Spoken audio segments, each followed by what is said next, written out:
காரைக்கால் அடுத்த திருநள்ளாற்றில் ஸ்ரீ தர்பாரண்யேஸ்வரர் ஆலயத்தில் மார்கழி மாத தேய்பிறை அஷ்டமியை முன்னிட்டு ஸ்ரீ பைரவருக்கு சிறப்பு அபிஷேக ஆராதனை நடைபெற்றது. இதில் தமிழக அரசின் கூடுதல் தலைமை செயலர் ராதாகிருஷ்ணன் உள்ளிட்ட ஏராளமான பக்தர்கள் கலந்து கொண்டு சுவாமி தரிசனம். காரைக்கால் அடுத்த திருநள்ளாற்றில் அமைந்துள்ள உலக பிரசித்தி பெற்ற ஸ்ரீ தர்பாரண்யேஸ்வரர் தேவஸ்தானம் ஸ்ரீ சனி பகவான் ஆலயத்தில் மார்கழி மாத தேய்பிறை அஷ்டமியை முன்னிட்டு ஸ்ரீ பைரவருக்கு சிறப்பு அபிஷேகம் மற்றும் மகா தீபாராதனை நடைபெற்றது. அதற்கு முன்னதாக மஞ்சள், பால், தயிர், சந்தனம் போன்ற பல்வேறு திரவிய பொருட்களால் சிறப்பு அபிஷேகம் நடைபெற்றது.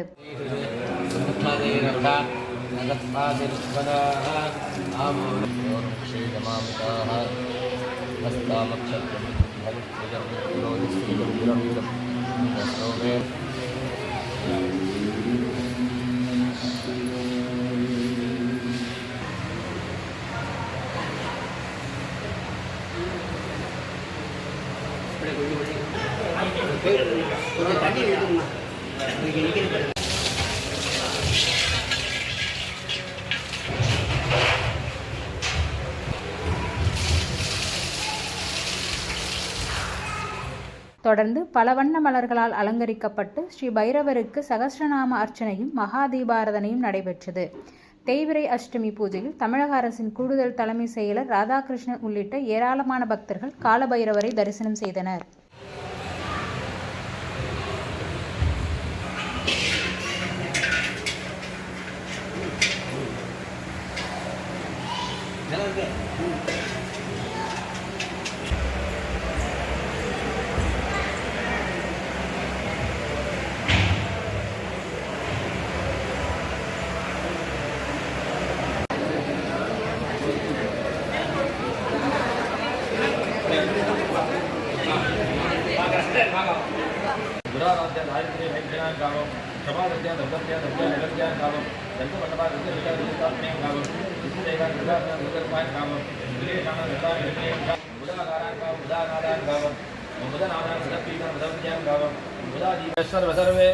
नमस्ते रुद्ररूपेभ्यः अघोराय नमः धूमाग्रापयामि ओं मधुवादारदायते मधुक्षरन्ति सिन्धो मे नैतत् देवसुभा मेधानि हवेगं तु भवन्ति एतावन्तो मयि देवानागं सभाः एवास्मै सभान् प्रयच्छन्ति दयेन पुनः सुवन्ते राज्ञाय देवसु राजा भवति श्वानध्वजाय विद्महे शूलहस्ताय धीमहि तन्नो भैरवः प्रचोदयात्।